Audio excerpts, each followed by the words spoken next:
I wasn't expecting anything special this Mother's Day. I haven't for years. Not since Mom passed. I'd only gone to check the mailbox out of routine. Bills, coupons, pre-approved credit cards. I was halfway back to my apartment door when I saw it. One envelope stood out. It was pink. Soft pastel. The kind Mom always loved. The kind she used when she sent birthday cards or left notes for me on the fridge. My name was written on the front in cursive, and my heart stopped. I recognized the handwriting immediately. It couldn't be, but it was. The swooping L, the tiny heart above the I in my name. It was exactly how she used to write it. I ran my thumb across the ink like touching it might change it. The paper was warm from the sun, but a chill ran through me like I stepped into a walk-in freezer. I stood frozen on the welcome mat for a full minute before finally going inside. The world felt quieter somehow, muted, as if the air was waiting for me to open it. I didn't tear it. I peeled it open slowly, like unwrapping something sacred. Inside was a Mother's Day card. The cover had a bouquet of lilacs, her favorite flower. I could smell the faintest trace of perfume on it too. Not store-bought fragrance. Her perfume. The kind I hadn't smelled since the funeral. The scent of my childhood. I opened the card, and my breath caught in my throat. To my sweet Lily, I know how much you still hurt. I do too. But I'm proud of the woman you've become. You're stronger than you think. I'll always be with you. Love, Mom. Tears blurred the words before I could read them again. Every letter was hers, every curve and flourish, the kind of personal handwriting that no one could fake. Not exactly. I'd know it anywhere. But she was dead. 6 years, 6 birthdays, 6 Mother's Days. I sat down at the kitchen table and just stared at it, turning it over and over. No return address, no barcode, no stamp. Just a card that shouldn't exist. I grabbed my phone and called my older sister, Kate. She picked up after 2 rings. "Happy Mother's Day," she said, her voice cheery. "I was just about to call you." "Did you send me something?" A pause. "Like what?" "A card." "No, why?" I told her everything. The handwriting, the perfume, the message. "You're sure it's not from someone at work?" she asked gently. "Or maybe Dad? Maybe he found one of Mom's old cards and thought it would comfort you." Dad had passed 3 years ago. I didn't say that right away. My hands were trembling. No one has her handwriting, Kate. Not like this. And the message, it mentioned things only I know. Things I never told anyone. Another pause. "Do you still have any of her old letters?" Kate asked. "Yeah." "Compare them." So I did. I pulled out an old birthday card Mom had given me in college, something I'd saved in a shoebox under the bed. I laid it next to the new one. Identical. Same loops. Same pressure. Even the way the ink slightly bled into the paper. Same pattern. I started to feel dizzy. This wasn't a sweet gesture. It wasn't a prank. Something was wrong. That night I couldn't sleep. I kept the card on the table in plain sight. Like if I turned my back, it would vanish. Or worse, change. My eyes kept darting to it, half expecting the handwriting to twist into something unfamiliar when I wasn't looking. At 2:43 a.m., I swear I heard someone whisper my name. Just once. Lily. I sat up in bed, heart racing, straining to hear. The apartment was still. the kind of silence that screams. I got up and walked toward the kitchen, bare feet quiet against the floorboards. The card was still there, exactly where I left it, but the smell of her perfume, stronger, like she had just been there. I touched the envelope again. It was cold. I didn't sleep the rest of the night. I just sat there in the kitchen with the lights on, the card in front of me, and every door locked twice over. I kept telling myself it had to be a coincidence, a weird one, a freak thing. But that voice, the way it whispered my name in the dark, it felt deliberate. By morning, I looked like I'd been hit by a truck. My eyes were red, my head buzzing.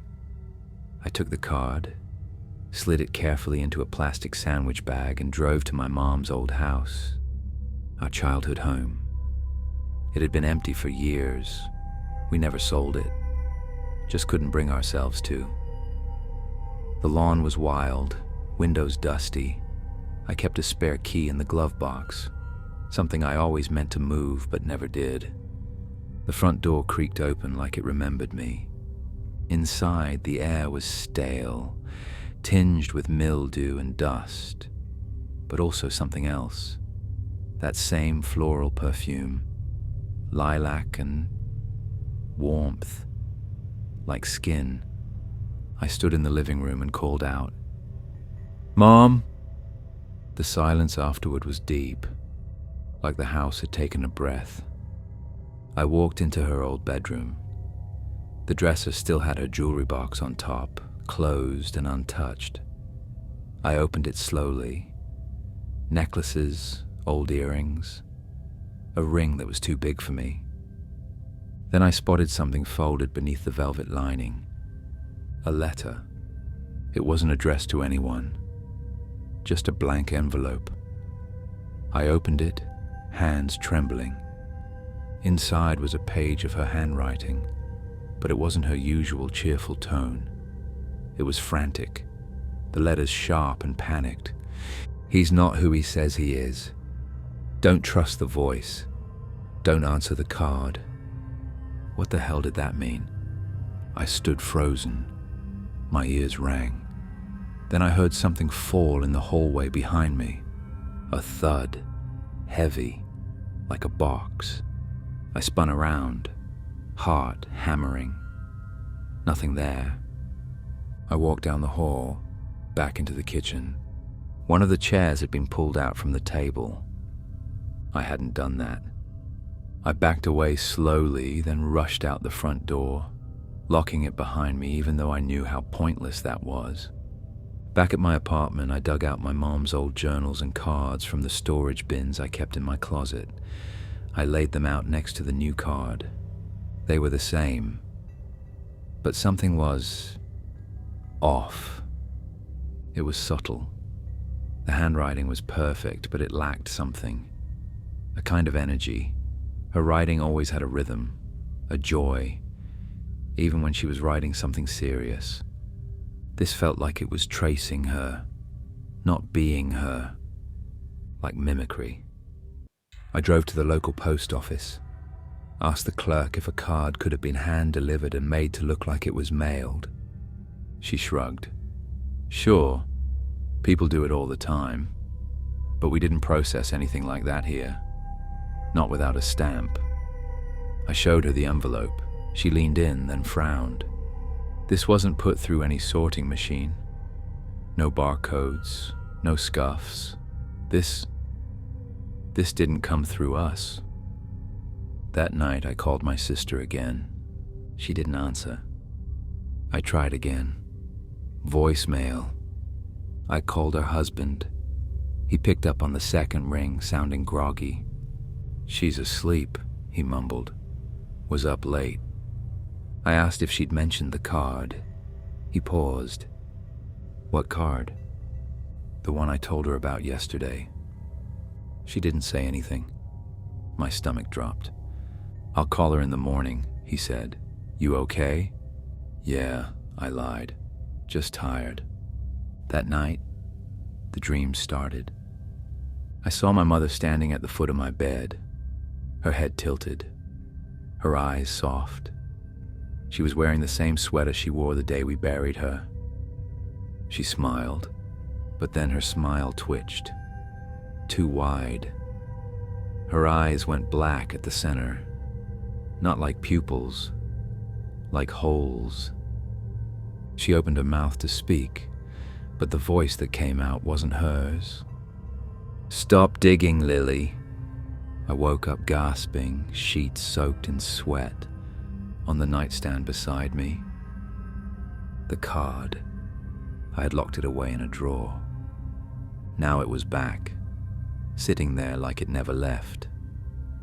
But this time, a new message had been written inside, below her signature, in the same handwriting. "See you soon." The card was on my nightstand again the next morning, still in perfect condition, still cold to the touch. I hadn't touched it since last night. I know I put it back in the drawer. I remember locking it, even testing it with a little tug. I had no reason to open it again, but now it was here, like it had returned by its own choice. I didn't open it. I just slid it into my bag and left for work early, trying not to think about the message it now held. See you soon. I needed distance. I needed routine. I needed normal. The problem is, normal didn't follow me to work. It started small. Around lunchtime, I opened my locker to grab my wallet, and something slipped out. An old grocery list scrawled on yellow paper. It fluttered to the floor. I stared at it. It was written in my mom's handwriting, her exact style. Same slant, same slightly crooked G she always used. It listed the same 5 things she used to buy every week: almond milk, chicken thighs, lavender soap, cigarettes, strawberry jam. I hadn't seen that soap since I was in high school. She used to hoard it when the store stopped carrying it. I picked up the paper and turned it over. Nothing on the back. I asked my coworker Sarah if she'd seen anyone near my locker. "Nope," she said, not looking up from her phone. "Why? Did someone steal something?" I didn't answer. That night I tried to relax. I made tea, turned on some old comfort shows, and avoided every mirror in the house. I still hadn't slept since the dream. I wasn't ready to see her again, or whatever that thing pretending to be her was. Around midnight, my apartment filled with a sound I hadn't heard in years. My mom's favorite song, Moon River, playing softly, from nowhere. No TV, no phone. I checked every app, every speaker, even my neighbors. No one else could hear it. It was just me and the song. I stood in the middle of the living room, frozen. The music wasn't playing from a speaker. It was in the room, like someone was humming it behind my ear. I ran to the bathroom and slammed the door, locking it out of reflex. There, written on the fogged-up mirror, "I miss you too." I hadn't even showered. There was no fog, just the message, freshly drawn, still dripping. I wiped it away and whispered, "Stop." But I don't think it heard me. Or maybe it did, and didn't care. The next few days became a blur. I started finding her handwriting in other places, the back of cereal boxes, on napkins I hadn't touched, a recipe scrawled inside my copy of The Joy of Cooking, her banana bread, the same one she used to make every Sunday. The most disturbing part? The handwriting started to change. At first it was flawless, her exact style, but slowly it got sloppier, less fluid, letters too wide. Some lines trembled, The heart over the I turned into a crooked smear, like something was trying to write like her, but forgetting how. One night, I came home to find every cabinet in the kitchen wide open. On the fridge, a message was written in black marker, "Don't forget me." I dropped the groceries I was holding and backed out of the kitchen.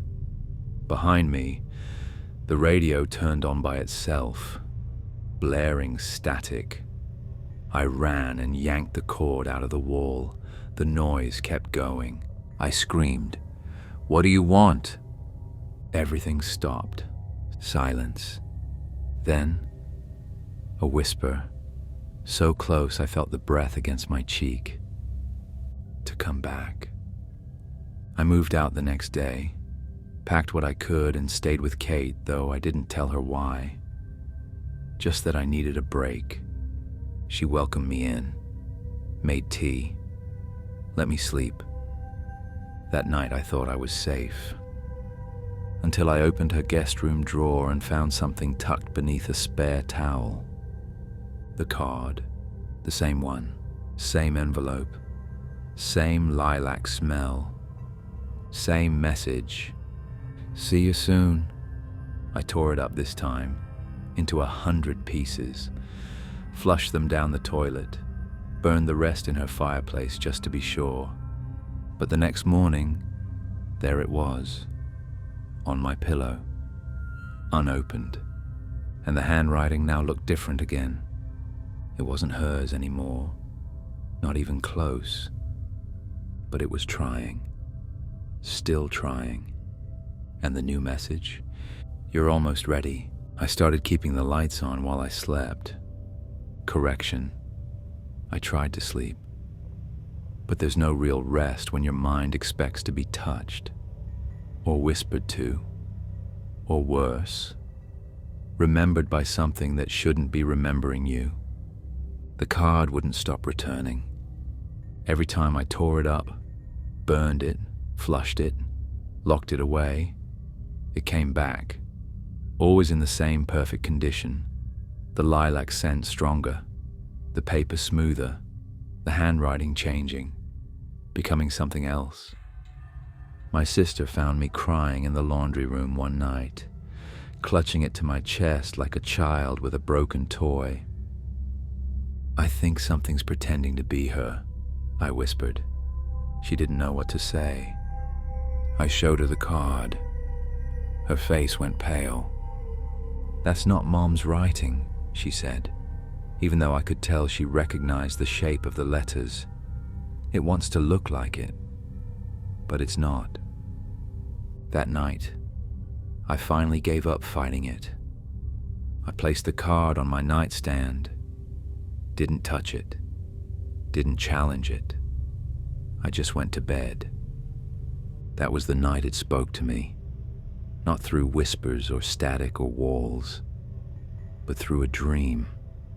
Only, it didn't feel like a dream. I was sitting at the kitchen table in the old house, our childhood home, before Mom got sick. Everything was as I remembered. The yellow wallpaper with tiny birds, the ceramic salt shaker shaped like a cat, the humming of the old fridge. And she was there, my mother, younger, healthier, her hair thick and brown, her face soft and smiling like she used to smile before the chemo wore her down. She made tea, poured it carefully. No sound though, just the motion, like watching a silent film. Then she sat across from me and touched my hand. I felt it, the warmth of it. She leaned in, tears in her eyes. Her lips moved, but I couldn't hear her. I leaned closer. Then, like a needle scratch on a record, her face twitched, just once, then again, faster, like a video glitching. Her eyes rolled back, then snapped forward, too wide. The tea in her cup began to boil, bubbling over the edge in slow motion, scalding, but soundless. She grabbed my wrist with inhuman strength and yanked me forward across the table. Her face was right in front of mine, and when she spoke, it wasn't her voice. "She's gone." I tried to pull away, but her fingers dug into my skin. "You're talking to me now." Then I saw it, just behind her shoulder. A figure, standing in the hallway, drenched in shadow. It had her shape, but it didn't move right. Its head twitched like it was learning how to turn. Its arms dangled too long. It stood barefoot in the exact spot where Mom used to take family photos.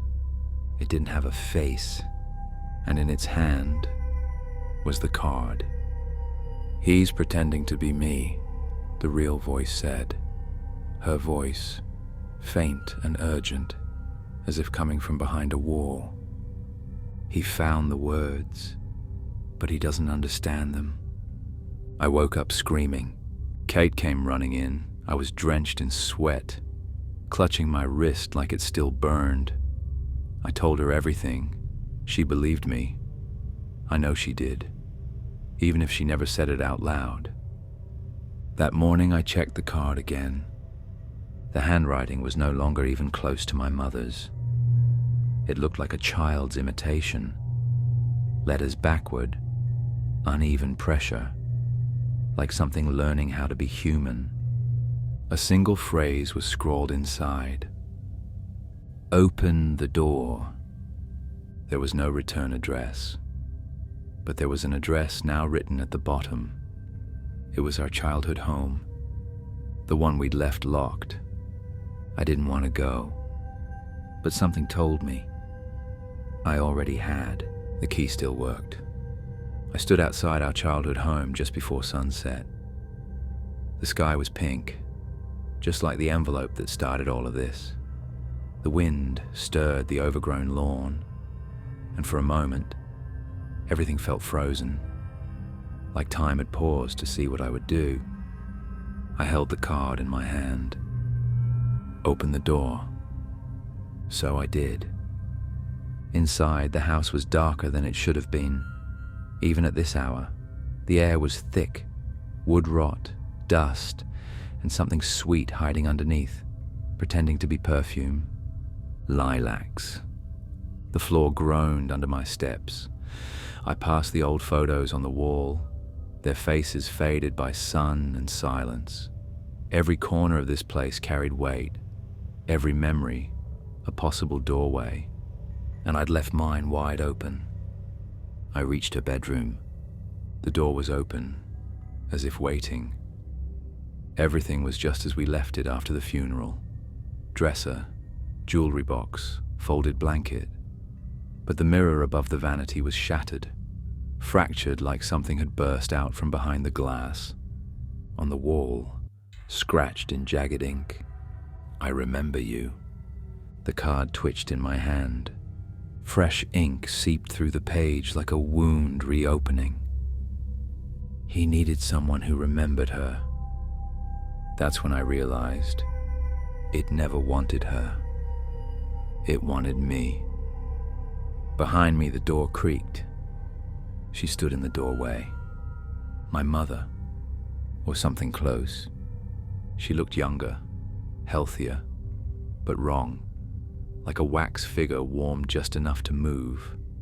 Her smile was all teeth, her eyes too still. "Lily," she said. The voice was perfect. That was the worst part. "I missed you," she added. And for 1 second I believed her. Then she blinked sideways. I backed away.